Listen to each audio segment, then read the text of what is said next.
anybody's been watching these videos, I imagine you've seen probably my first video where hands were shaking like that. And I'm getting a little bit more comfortable, but I'm still feeling it really, really challenging in terms of confidence.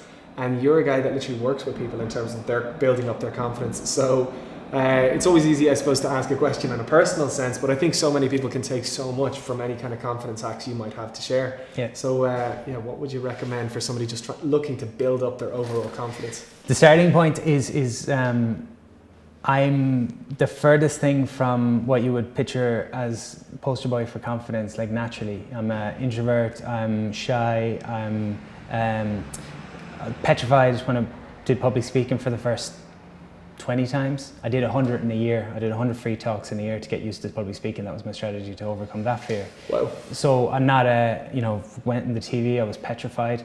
I did 12 weeks on RTE probably 3 years ago. And I remember driving down to the studio and I'd think in my head, I'm the fitness guy, I better talk about broccoli and sit-ups. I had no faith in, what had got me a following was community, belief in people, goal setting. But I felt like I'm going on the telly, I can't be myself, I better be something else, I better be what you're supposed to be. So I'm definitely not someone that it came naturally to, which maybe makes it better to learn from someone like me. Completely. I go off on a different tangent here, but this applies. I think I went to a sports psychologist a couple of weeks ago. Okay. Because I'm doing the Marathon des Sables in April. It's a 150-mile run through the Moroccan desert. 6 days, you carry all your own food, That's like the worst thing you can do in the world. It's one of the hardest foot races in the world. And I hate running. But I also think if I do things that are hard in life, my life is easy. If I do things that are easy in life, my life is hard. That's the way my life goes. Yeah. So you're torturing the shit out of yourself. Yeah. So I go to the sports psychologist and I want to get grips with, how do I deal with the mental stuff that's going to come up with having to run 150 miles in 50-degree heat, carrying your food, carrying your sleeping bag, all this kind of stuff. And the biggest thing that I took from the session was so simple and so obvious was that my lack of confidence in running comes from the fact that I don't have that many miles in my legs. I haven't done that much running. In other words, confidence comes from competence. Mm-hmm. And that seems so simple, but for the people that say, how do I get more confident on video? Go and do videos every day for the next year. How do I get more confident speaking? Go and do 100 talks for the next year. That's one of the things. The other thing is having clarity on what you want out of life, because again, if you don't know what you want out of life, you live on the Instagram newsfeed and you want what this guy wants and she wants and he wants and she wants, and none of it's true to you. Like I chased loads of things in my life that I got there and I was like, tick, it's off the list, but it didn't mean anything to my heart. It didn't make me feel anything. And that's when you lose confidence because you think, well, who am I? I'm not getting where I want to be. I'm not true to myself. I'm doing all these things to impress other people. You got to ask yourself, the things that I'm going after in life, are they so my dad's going to tell me I'm a good son? Are they so someone's going to tell me I made it? Because none of that shit matters at the end of the day. It's like you have to be true to yourself. And I've learned that. You hear all these cliches back in the day, but... Do you mind me saying, that's a tough line in terms of actually trying to find yourself in terms of what do I actually want? Because exactly as you said, our lives are literally dictated with seeing what everybody else is up to. Yeah. And it is so hard to know what you want for yourself versus, oh, well, that looks quite attractive what that other person is doing. I'd love to do that. How do you actually get in touch with yourself and say, all right, what do I want for myself? It's slowing down because, a big transition for me was probably the first couple of years in business. I wanted to consume as much as possible. So watch every video I could watch, read every book, do like everything. I've got 24 hours in a day. How much can I squeeze in? And one of the things that I think happens to us is we squeeze in so much information that you've got an inner voice, you've got something to tell. When you're a kid, you just go and do what you want to do because you want to do it. Mm-hmm. You're fearless, you don't care. If you want to do Irish dancing, you do Irish dancing. If you want to do this, you'll do this. Did you do Irish dancing? I didn't do Irish dancing, but I probably would have as a young kid. And then when you get a bit older, you're told, oh, can't do that. Da, da, da, da.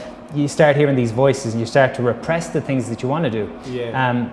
But when we start consuming information, you kind of quieten that voice all the time because when you're a consumer, consumers are almost telling themselves they're not good enough.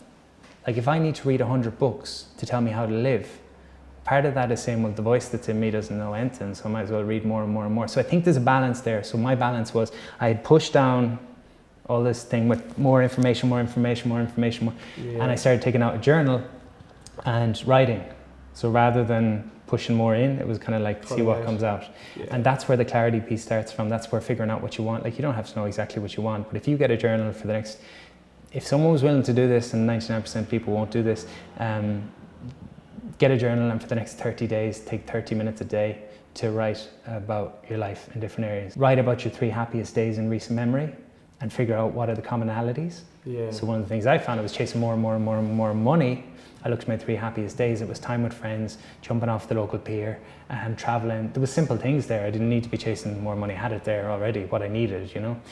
So that's one exercise. What are my fears? What will I miss out on in my life if I don't overcome my fears? Is an interesting question to write about. Just asking yourself questions and writing rather than taking on more. You'd be amazed at what comes up. So you talked about information overload at the moment, where like when we're looking on Google or we're searching for something, and you might have one question, but Google will give you literally 2 or 3 million answers.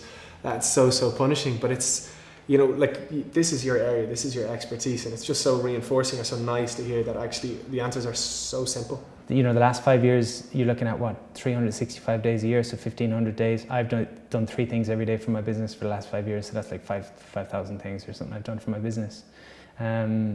It's not complicated. No. You know, today I'm going to write an article, and you're going to film a YouTube video, and I'm going to contact a publisher. That could be your 3 things today. And you do that again and again and again and again and again. It's not sexy, and it doesn't change your business or your life in a week, but in 6 months, 12 months, 18 months, it all compounds. It's radically different. You look at any of the guys that are doing well, you look at Happy Pear, those guys are 14 years, I think, on the grind. Yeah. You look at Rob Lipsett, that guy's 6-7 years doing YouTube They're all videos. great personalities. God, could you imagine if somebody threw an event with all of them together? And the video stuff you've been doing recently, you know, it's the same thing. Like, you'll be doing that for the next 3-4 years, and then 3-4 years you'll have this huge following, and people are going to say, I want to do what Jamie does.